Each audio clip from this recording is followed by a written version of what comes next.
Welcome to the VetEmCRIT Academy, where we discuss veterinary emergency and critical care and science-based tools for veterinary professionals. We'll talk about method number 2, which sometimes I call the backward approach. So now we're going to utilize this table instead.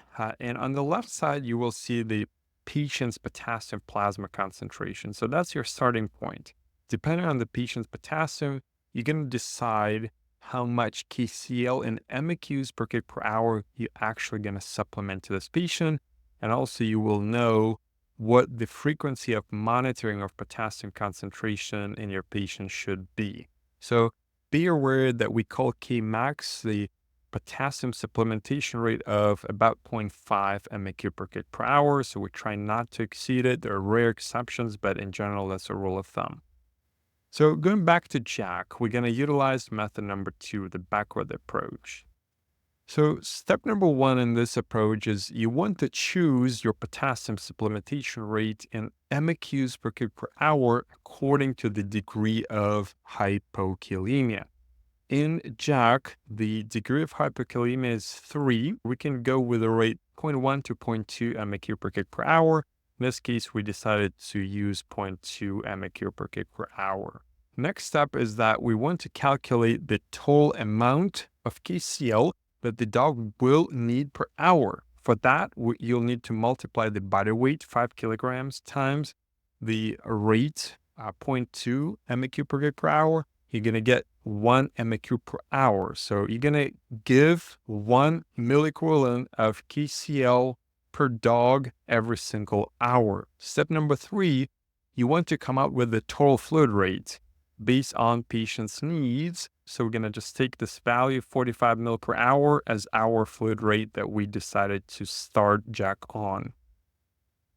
By the way, you can sign up for a completely free, RACE-approved online course on intravenous potassium supplementation in dogs and cats by clicking the link in the description below.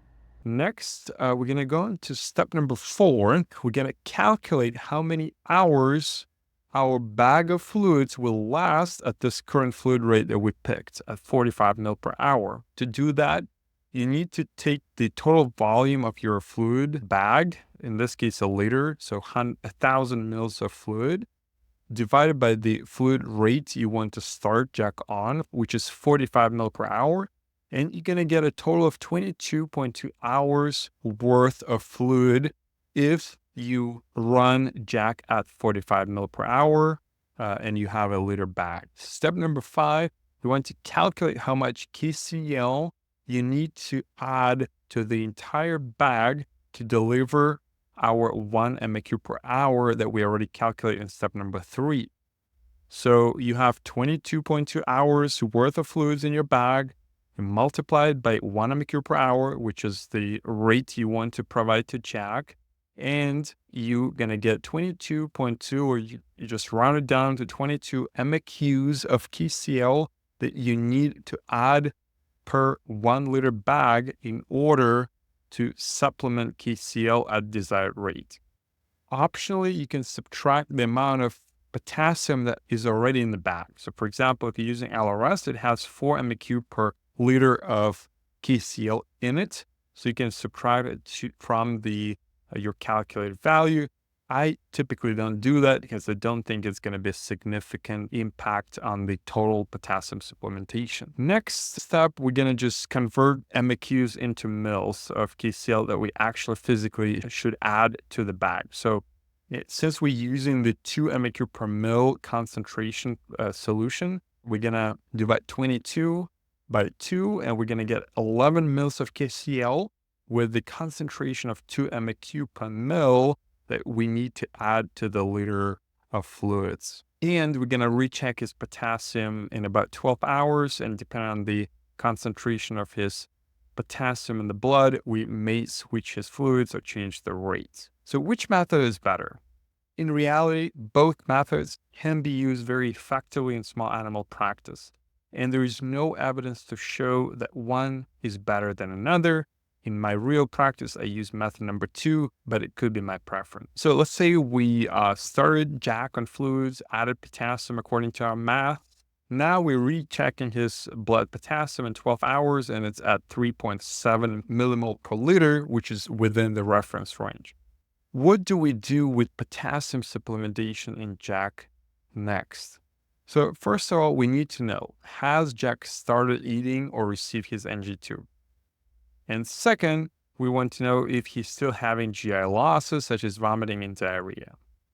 If Jack is still anorexic, not eating, and having diarrhea, you're probably going to continue potassium supplementation at reduced rate because he's not eating, so he's not getting potassium from the environment, and he's still losing potassium.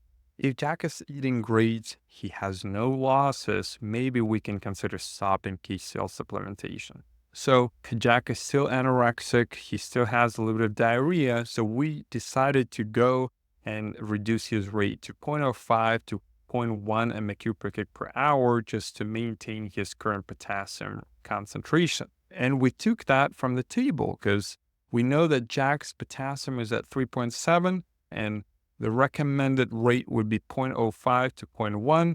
So we decided to go with 0.05. We're going to recheck his potassium in about 24 hours. So currently Jack is receiving 45 mils per hour of LRS with 22 MEQ of KCl per liter, which equals a total supplementation of 0.2 MEQ per kg per hour. However, our goal is to reduce his supplementation from 0.2 to about 0.05, 0.1 because his potassium has normalized. So how do we go about that? First of all, you need to sort out his fluid rate. Do you still want to continue him on the same rate? Or maybe now Jack is rehydrated, he doesn't need such a high rate. And indeed, when we do physical exam on Jack, he is not dehydrated. So we just want to keep him on maintenance and account for his ongoing losses. That will be equal to about 20 mil per hour of LRS. So as a result, his fluid rate will be reduced from 45 to 20 mil per hour. So it's important to sort out the rate before you start tweaking his KCl supplementation and the composition of the bag. All right, so next step, we want to calculate how much KCl Jack is going to be receiving after his fluid rate is reduced from 45 to 20 mil per hour before again we make any changes there. So in order to do a quick math, what you need to do is calculate how much KCl is in every single mil of this solution. To do that, you divide 22 MEQ per liter, so the entire amount of KCl in the bag, by 1,000, which is the volume of the bag, and you get 0.022 MEQs of KCl in each mil of this fluid. And then you multiply by the new rate that Jack is going to be on, and you're going to get 0.44 MEQs per hour that Jack is going to be getting if we decrease his fluid rate.